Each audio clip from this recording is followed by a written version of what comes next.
12वीं सदी में सेन राजवंश की ओर से बांग्लादेश में एक मंदिर बनाया गया था। धीरे धीरे इसकी पहचान शक्तिपीठ के रूप में होने लगी और सिर्फ बांग्लादेश के 8% अल्पसंख्यक हिंदू ही नहीं बल्कि पूरी दुनिया की आस्था उस मंदिर से है जहां मैं खड़ा हूं। नमस्कार, आप देख रहे हैं आज तक सीधे बांग्लादेश की राजधानी ढाका से और मैं इस समय ढाकेश्वरी मंदिर में हूं, जिस मंदिर की कृपा पूरे देश पर रही, लेकिन न जाने किसकी नजर इस मुल्क को लग गई। तख्ता पलट को 6 दिन हो चुके हैं, लेकिन बावजूद हालात स्थिर नहीं हो रहे हैं। और तो और यहाँ की सेना पर हमला हुआ है। सड़क पर स्टूडेंट्स हैं, कॉलेज यूनिवर्सिटी ठप पड़ी हुई हैं, पुलिस ड्यूटी पर नहीं है, सेना ने मोर्चा संभाला हुआ है। और इन्हीं हालातों को देखकर यह सवाल उठता है कि अगर यही स्थिति रहेगी तो यह अराजकता और सड़कों पर यह असमंजस की स्थिति इस मुल्क के भविष्य को लेकर के सवाल खड़े कर रहे हैं कि बांग्लादेश के हालात सही कब होंगे। देश में हुए सियासी उथल पुथल के 7वें दिन भी ढाका में हालात पूरी तरह सामान्य नहीं है। पुलिस अब तक काम पर नहीं लौटी है। सुरक्षा व्यवस्था का जिम्मा अब भी आर्मी ने संभाल रखा है और ताजा घटनाक्रम में एक बार फिर आर्मी के ही जवानों को निशाना बनाया गया है। बताया जा रहा है कि बांग्लादेश के गोपालगंज में आर्मी के जवानों को निशाना बनाकर हमला किया गया, जिसमें 5 जवान घायल हुए।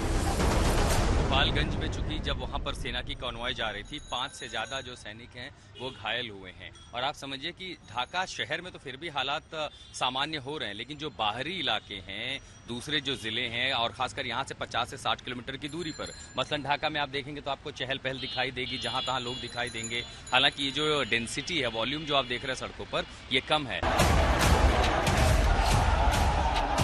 यानी पहले सरकार आंदोलनकारियों के निशाने पर आई, फिर न्यायपालिका के खिलाफ प्रदर्शनकारियों ने मोर्चा खोला, अब सेना निशाने पर आ गई है। इससे साफ है कि भले ही राजधानी ढाका की तमाम इलाकों में अब जिंदगी पटरी पर लाने की कोशिश हो रही है, लेकिन राजधानी से कुछ ही दूर के इलाकों में स्थिति काबू में नहीं है। सबसे ज्यादा मुश्किल इस बात की है कि अब तक बांग्लादेश में पुलिस काम पर नहीं लौटी है, जिससे पूरी व्यवस्था के साथ भविष्य को लेकर सवाल खड़े हो रहे हैं। यहाँ तक कि आर्मी के जवान ढाका में पुलिस हेडक्वार्टर की सुरक्षा कर रहे हैं। हूँ इस समय ढाका में पुलिस हेडक्वार्टर पे, लेकिन पुलिस हेडक्वार्टर की हिफाजत इस समय बांग्लादेश की सेना कर रही है। आर्मी सड़कों पर तैनात है और ये पुलिस हेडक्वार्टर की निगरानी कर रही है, यहाँ की सुरक्षा कर रही है। दरअसल जब प्रदर्शनकारी यहाँ से निकले तो हेडक्वार्टर की बिल्डिंग पर आगे पत्थरबाजी हुई, कई जगहों पर शीशे तोड़े गए, वहां पर हिंसा हुई। और ये भी एक सच है कि ये शायद इकलौता इस समय ऐसा देश है जहाँ की पुलिस नदारद है। वो उन्हें अपनी जान का खतरा है कि प्रदर्शन के दौरान गोलीबारी हुई थी तो जनता अब उसका बदला लेगी। अब आप सोचिए कि पुलिस हेडक्वार्टर है, अंदर आपको यहाँ पुलिस कर्मी नहीं दिखाई देंगे। इसकी हिफाजत कौन कर रहा है? इसकी हिफाजत यहाँ की सेना कर रही है, कुछ प्राइवेट सिक्योरिटी कर रही है, अर्धसैनिक बल जो इनके हैं, इक्का दुक्का लोग यहाँ पर आए हैं। तो आज आप ये भी समझिए कि डॉक्टर यूनुस की सरकार का औपचारिक रूप से पहला दिन है। आज वो कामकाज संभालने वाले हैं और ऐसे में चिंता इस बात की थी कि जब तक कानून व्यवस्था बहाल करने की जो पहली एजेंसी है वो सड़क पर नहीं आती तो हालात कैसे ठीक होंगे? क्या सड़कों पर सेना, जिनकी जो जिम्मेदारी है वो बाहरी इलाकों की है, तो ऐसे में सवाल बड़ा खड़ा है कि बांग्लादेश का भविष्य आखिर कहाँ जा रहा है? दरअसल 5 अगस्त को बांग्लादेश में जो हुआ उसके बाद पुलिस वाले भी डरे हुए हैं। प्रदर्शन के दौरान छात्रों की मौत के बाद पुलिस वाले सीधे आंदोलनकारियों के निशाने पर हैं। डर का आलम यह है कि खुद पुलिस कांस्टेबल प्रदर्शन करके अपनी सफाई दे रहे हैं।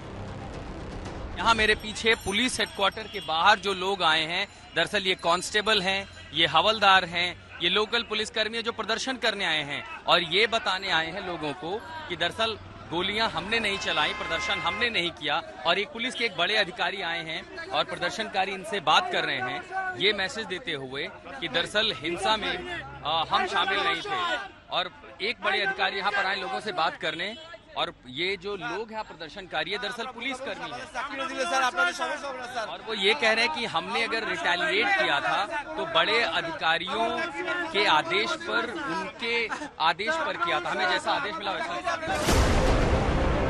पुलिस वालों का कहना है कि उन्होंने जो किया वो अधिकारियों के आदेश पर किया, ऐसे में उन्हें टारगेट करना सही नहीं है। पुलिस अभी ड्यूटी नहीं है। देश का एक थोड़ा प्रॉब्लम हुआ, खूनी फैसिस्ट हसीना सरकार में है, पुलिस के साथ अन्याय किया, पुलिस को ऑर्डर किया, इसलिए हम लोगों का ये कहना है कि पुलिस ने एट्रोसिटी की, लोगों पर गोलियां चलाई। ठीक है, यह तो गवर्नमेंट का आदेश है, पुलिस तो कुछ करना नहीं है, पुलिस के तो यह करना पड़ता है। पहला 4-5 दिन का पहला बहुत अच्छा था, हठात ऐसा हो गया, अभी कैसा हो अभी चलने के बाद मालूम पड़ेगा। जो नई सरकार बन रही है, क्या उम्मीद है उससे? नया सरकार तो हम सब लोग देखता है, वो क्या करेगा तो बाद में मालूम पड़ेगा। अंतरिम सरकार के गठन के बाद भी बांग्लादेश में काफी कुछ अधर में है। लोग डरे हुए हैं, भविष्य को लेकर चिंतित हैं। अभी बांग्लादेश जिस तरफ जा रहा है, भविष्य अच्छा नहीं जाएगा। क्यों? ये डॉक्टर इनूस बैठा छात्रों का परामर्श करके एक टीम बनाया, वो टीम से बैठा। ये टीम थोड़ा दिन अच्छा चलेगा, ज्यादा दिन अच्छा नहीं चलेगा। वो दूसरा पार्टी गवर्नमेंट लाजिम चाहिए, शपथ का गवर्नमेंट लाजिम चाहिए। शपथ का गवर्नमेंट जो इधर नहीं आएगा तो हर कंट्री का एग्रीमेंट नहीं आएगा। तमाम अपील और कोशिशों के बाद भी बांग्लादेश में पूरी तरह से प्रदर्शन का दौर खत्म नहीं हो रहा है, जो इस देश के भविष्य को लेकर तमाम सवाल खड़े कर रहा है। ढाका से आशुतोष मिश्रा के साथ आज तक ब्यूरो।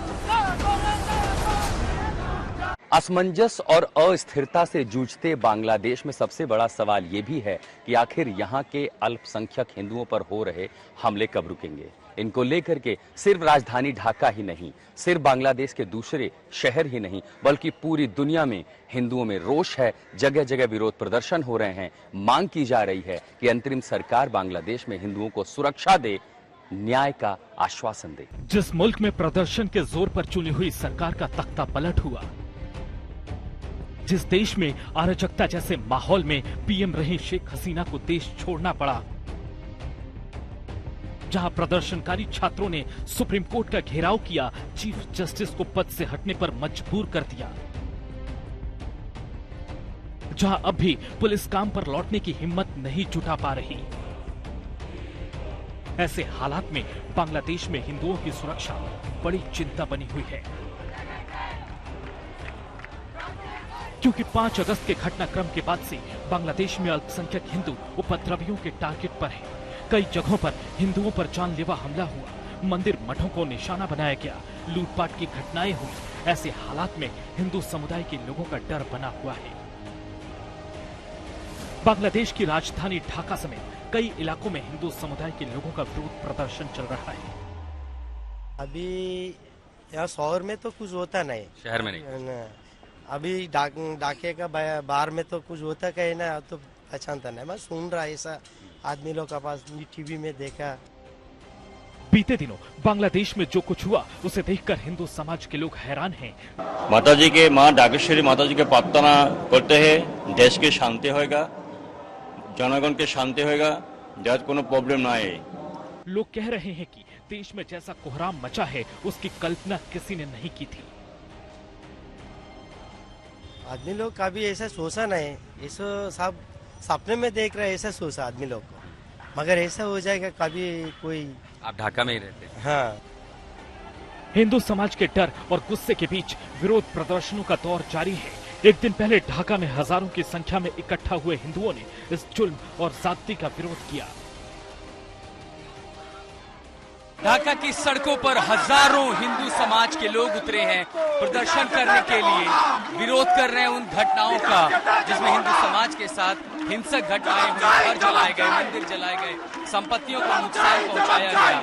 बांग्लादेश के सुदूर रिमोट इलाकों में ऐसी घटनाएं ज्यादा हुई हैं और इसीलिए अब हिंदू समाज एक होकर जागो हिंदू के नारे के साथ ढाका की सड़कों पर उतर गया है। जो जवाबदारी भी चाहता है, वो जवाब भी मांग रहा है। इतनी घटनाएं हुई और कार्रवाई क्यों नहीं हुई, इंसाफ कैसे मिलेगा? इसमें आप जो इस्कॉन टेम्पल से जुड़े हुए लोग हैं, मंदिर से, उसके पुजारी, उसके सदस्यों को भी देख रहे हैं और बाकी हिंदू समाज के लोग हैं जो सिर्फ ढाका नहीं बल्कि आसपास के कई जिलों से बड़ी संख्या में ढाका की सड़कों पर पहुंचे हैं और ये संख्या सैकड़ों नहीं बल्कि हजारों में है। हाथों में बैनर पोस्टर लेकर के, सिर्फ युवा नहीं, बुजुर्ग नहीं, महिलाएं नहीं, बच्चियां हाथों में सेव बांग्लादेशी हिंदू नारे वाले बैनर पोस्टर लेकर के ये तमाम लोग इस समय ढाका की सड़कों पर इकट्ठा हुए हैं, नारे लगा रहे हैं, stop violence, we demand safety for Hindus.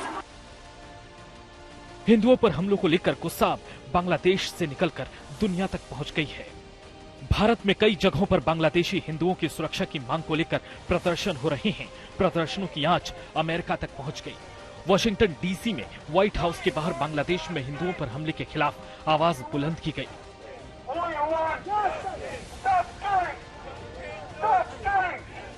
London में भी अलग अलग इलाकों में रहने वाले हिंदू जमा हुए और जबरदस्त विरोध प्रदर्शन किया।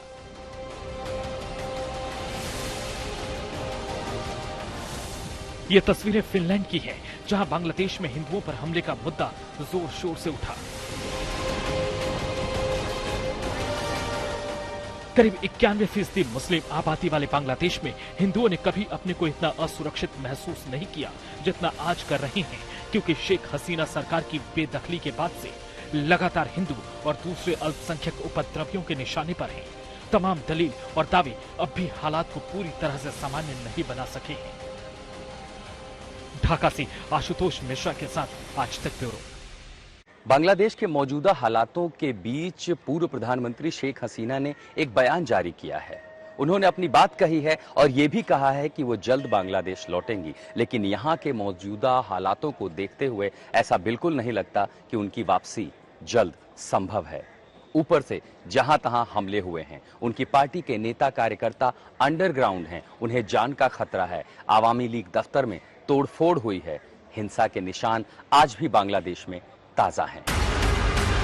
तमाम कोशिशों, अंतरिम सरकार की अपील और भरोसे के बावजूद बांग्लादेश में अब तक हालात पूरी तरह से सामान्य नहीं हुए।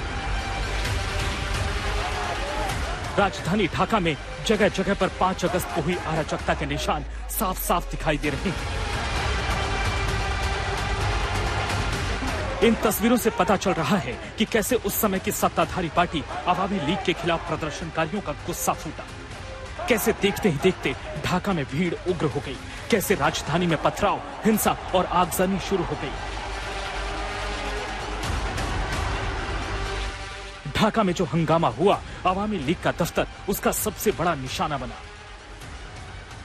जहां पर आपको बांग्लादेश का इतिहास दिखाई पड़ता और वो है 1971 की ये तस्वीर, 16 दिसंबर, जब आपको जनरल आमिर नियाजी ने भारत के सामने सरेंडर कर दिया था। 93,000 पाकिस्तानी सैनिकों ने भारतीय सेना और मुक्तिवाहिनी के सामने सरेंडर कर दिया था। और उसी के बाद वो एक तारीख थी इतिहास में दुनिया के, जब बांग्लादेश का उदय हुआ। और इसीलिए शेख हसीना की जो पार्टी आवामी लीग, उसके हेडक्वार्टर में आपको आज भी ये तस्वीर दिखाई पड़ती है। पूरी इमारत में आगजनी की गई, तोड़फोड़ की गई, लेकिन इसके बीच बांग्लादेश का जो इतिहास है उसका एक गौरवशाली इतिहास है। और साथ ही उस इतिहास में काला अध्याय ईस्ट पाकिस्तान के तहत उस समय होने वाले यहाँ के लोगों पर पाकिस्तान और पाकिस्तान की सेना, वहाँ की सरकार के अत्याचार का। तो आज भी मुक्तिवाहिनी की तस्वीरें दिखाई देंगी जिन्होंने बांग्लादेश के लिए लड़ाई लड़ी, तो उसके ठीक ऊपर बांग्लादेश के उदय की वो तस्वीर भी दिखाई पड़ती है जब पाकिस्तान सरेंडर करने पर मजबूर हो गया था। प्रदर्शनकारियों ने 5 अगस्त को आवामी लीग के दफ्तर में घुसकर तोड़फोड़ की, आगजनी की और सब कुछ तहस नहस कर दिया। मेरे ठीक पीछे आप जो देख पा रहे हैं, ये आवामी लीग का दफ्तर है और 5 अगस्त को ही शाम को यहाँ पर तमाम जो प्रदर्शनकारी थे, अलग अलग राजनीतिक दलों के समर्थक थे और जमात के लोग थे, उन सब लोगों ने सबसे पहले हिंसा में आवामी लीग पार्टी जो है उसके दफ्तर पर हमला किया। दफ्तर में बिखरे सामान, आगजनी के निशान, झंडे, सब कुछ ये बयां कर रहे हैं कि लोगों का गुस्सा कितना ज्यादा था। आंदोलन में शामिल हर कोई सब कुछ तहस नहस करने पर आमादा था। ये लिफ्ट है, लिफ्ट का पूरा हिस्सा जो है क्षतिग्रस्त कर दिया गया है। तो यहाँ पर आगजनी हुई, इसको तोड़ दिया गया था। आप समझ सकते हैं कि किस तरह उत्पात मचाया होगा प्रदर्शनकारियों ने।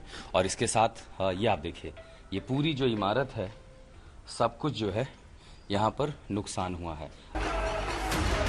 5 अगस्त के उपद्रव के जो भी चश्मदीद हैं, वो बता रहे हैं कि उस दिन सुबह तक ढाका में शांति थी, लेकिन शेख हसीना के देश छोड़ने की खबर के बाद स्थिति अचानक बिगड़ गई। Firstly, I want to say in the morning there was no situation. It was like calm and Kuwait. After that, after lunch, I mean after 2 p.m., the uprising was started on 5th August. And when it's published that Sheikh Hasina is not in Bangladesh, she flew. After that, all the mass started to come to Gana Bhavan, and you know, I was the first person to enter the Gana Bhavan, and you saw all the footages over there.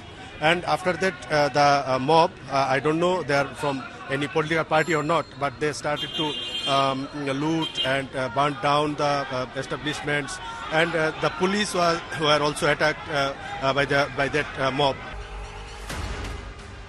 अब बांग्लादेश में भले ही अंतरिम सरकार ने कामकाज संभाल लिया है, लेकिन फिर भी देश के भविष्य पर संशय बना हुआ है। तो आखिर बांग्लादेश के हालात कब बदलेंगे? यहाँ की स्थितियों पर हमारी नजर लगातार बनी रहेगी।